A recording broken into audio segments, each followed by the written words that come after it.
Hello everyone, and welcome back to my channel. For those of you that are new, welcome. I'm Jasmine, but you can call me Maymay.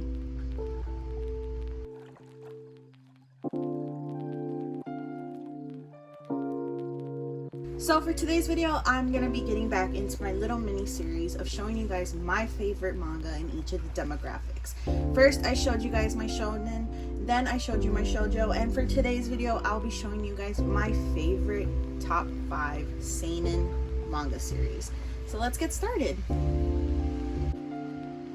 So for the first series I'll be talking about in this video is in fact my #1 favorite seinen manga, and that manga is My DressUp Darling. I remember seeing this particular volume over and over again at Barnes & Noble, and yet somehow I never picked it up. I don't understand why. And it wasn't until one day when I was like, I keep seeing this series here. What is it about? So after reading the back cover and realizing that it's about a student who is very much a loner because he really feels like with his love for Hina dolls and, you know, creating them, and that it's not necessarily a boy's kind of interest. And this series really delves deep into, like, you know, not gender norms, but it really goes to show you that, you know, it doesn't really matter what gender you are. If you like something, there's no problem with that. And that's what I really like about the dynamic between Marin and Gojo, is that Marin is really, you know, insistent and, you know, is very vocal about if you like something, it shouldn't matter what anyone else thinks. And I really love that about her, and it really kind of brings out a confidence in Gojo that I think he himself never realized he had.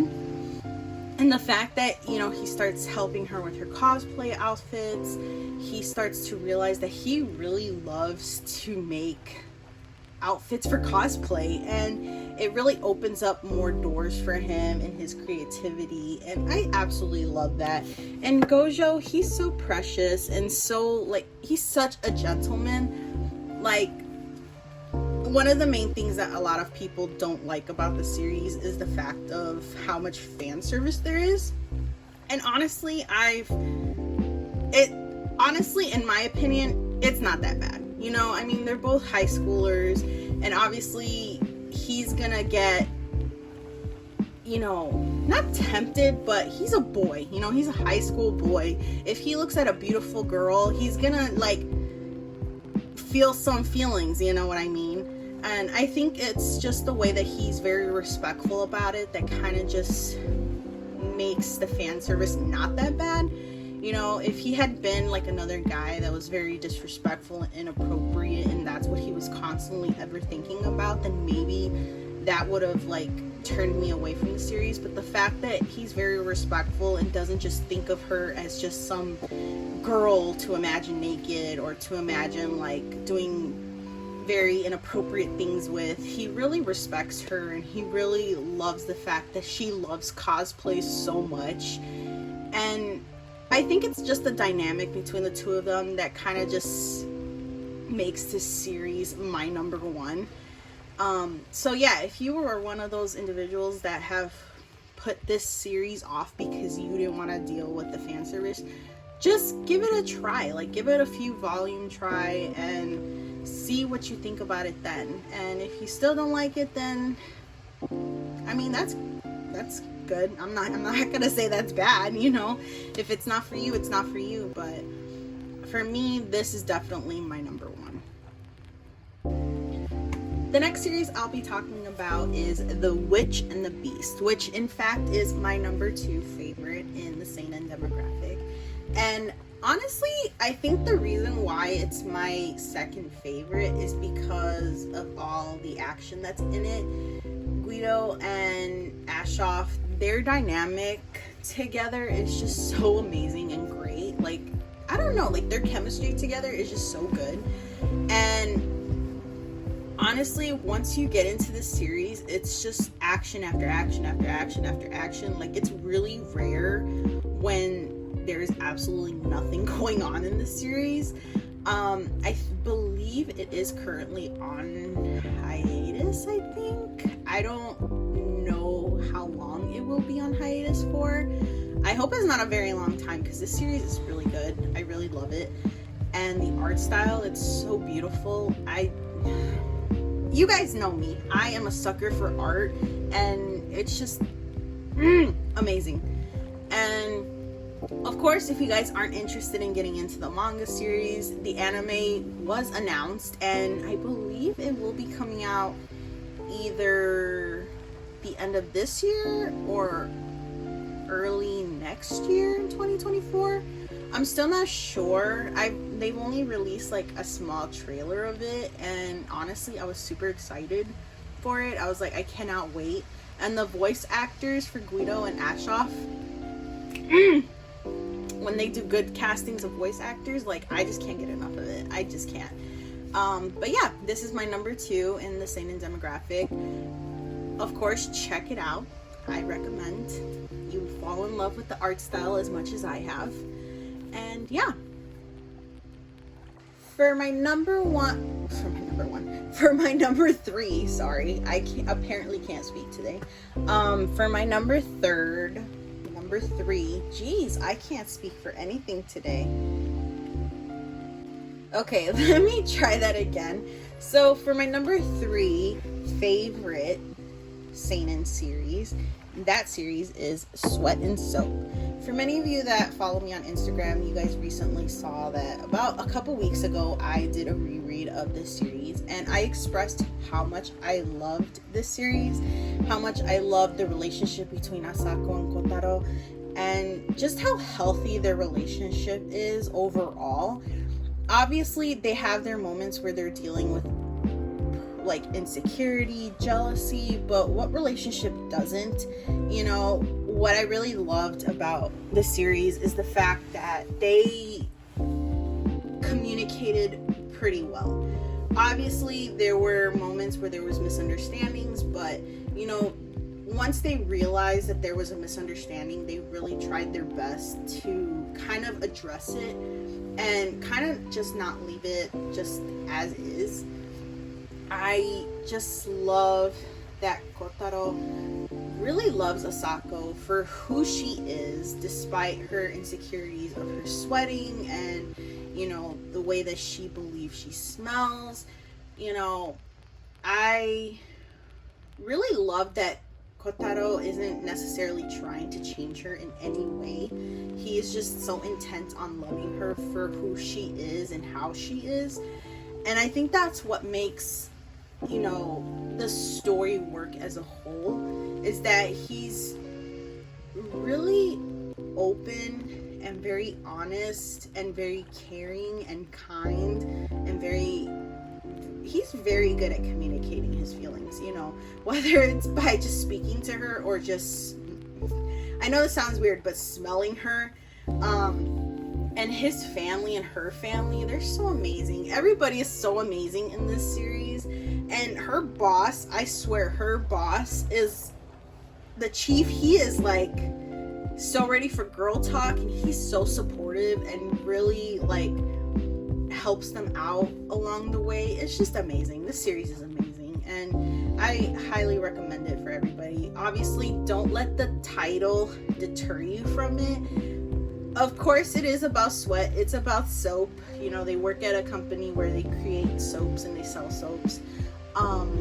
Of course, it's about sweat because she sweats a lot. So, yeah, don't let the title deter you from the series. It's really good, and I highly recommend it.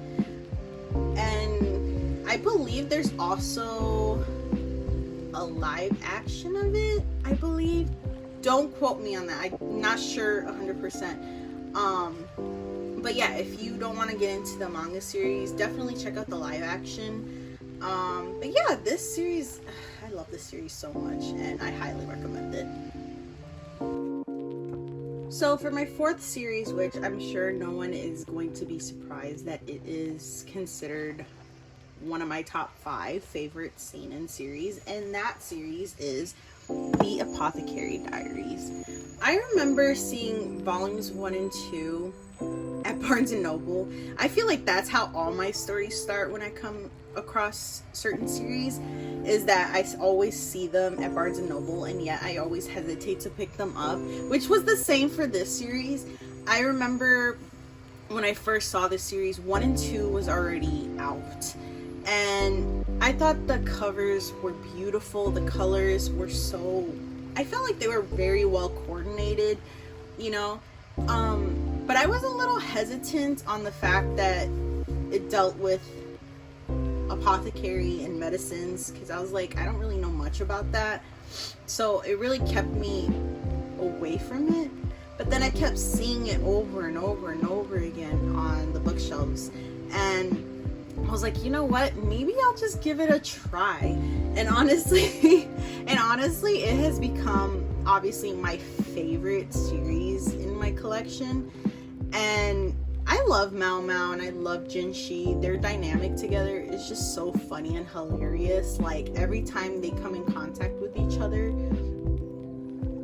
they're such a hilarious duo. Like, I love them. And you know, currently we are at volume 9. I think maybe like a month ago I made like a TikTok or a video about how volumes 8 and 9 came out so close together.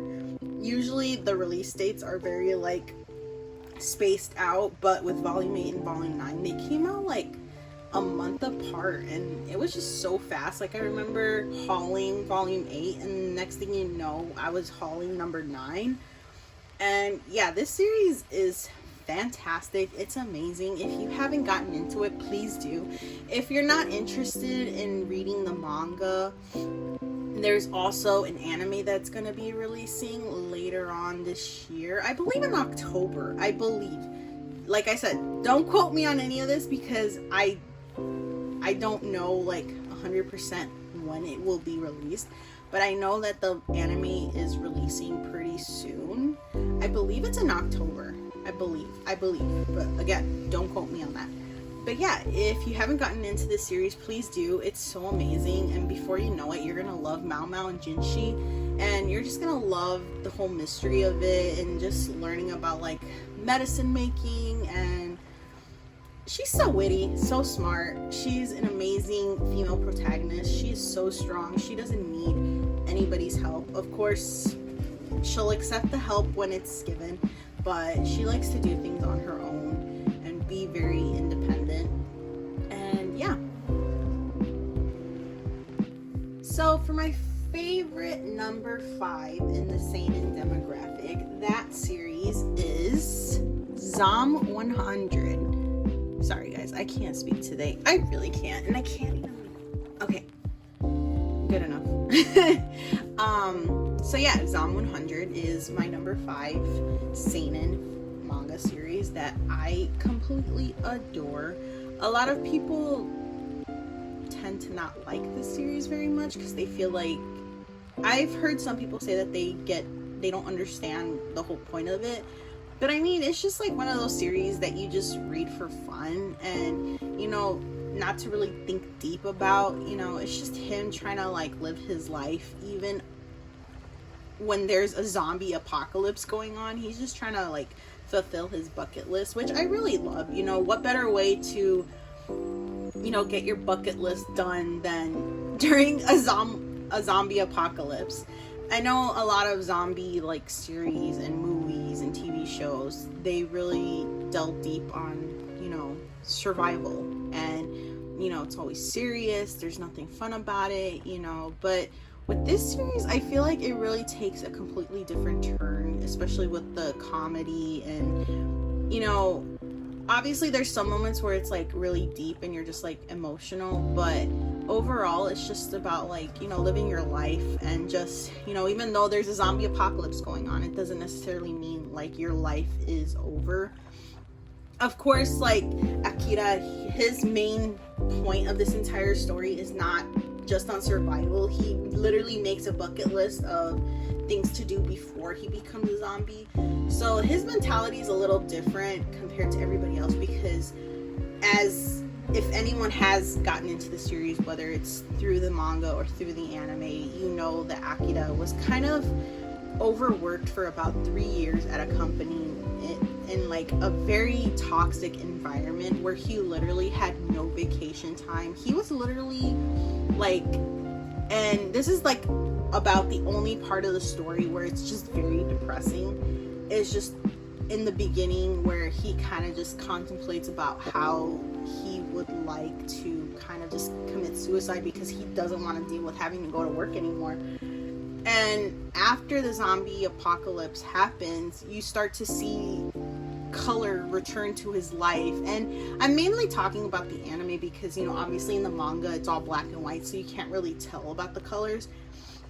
But in the anime, what I really love is the fact that it really shows the color returning to Akira's life once the zombie apocalypse hits. And I think that's what makes it very unique, you know, that it's very full of comedy. You know, they're doing a lot of crazy shenanigans. Later on, the group that Akira is a part of, they're just so funny, and their dynamic all together works very well. The chemistry is very great, and I just love the comedy of it. I love that it's a series that you don't necessarily take too seriously, you know. And yeah, definitely check it out, whether it's the manga or the anime, which is currently airing. It has been hitting a lot of delays lately, but I highly recommend it. And yeah, so for the last part of this video, I'll be showing you guys my honorable mentions, and those honorable mentions are Insomniacs After School, Run on Your New Legs, and last but definitely not least, Shadow's House. So for this series, I remember getting entirely into it because of the title, Insomniacs After School. I remember when I picked up this series, I was dealing with insomnia myself, so it was nice to kind of read a story where I could relate to it. You know, the characters deal with insomnia where, you know, they're awake at night for absolutely no reason whatsoever. You're just awake, and it's really hard to explain like how you can be dealing with insomnia, but it's just so weird how you could be just wide awake at night, but then throughout the morning and throughout the day you're just tired. And I felt like I really related to that with these two characters. And also what I really loved about it was the fact that it goes into astrophotography, which is, you know, photography that deals with the night sky and the stars. And, you know, I really love that. As anyone who follows me on Instagram, I really love photography. Like, there will be times where I just make posts of either photographs of my cat or photographs of flowers or, you know, murals that I come across in the city. I really love photography. I don't know what it is about it, but I really love photography. And then for Run on Your New Legs, I remember at Barnes & Noble, and this is always my story. Like I said, I go to Barnes & Noble and I see these series and I'm just like, it catches my eye. So they had it displayed exactly with the front cover just showing like that. And the first thing that caught my attention was his prosthetic leg. And I was just like, you know what? I'm gonna read that series. I don't know what it's about. All I know is that he has a prosthetic leg and I want to read it.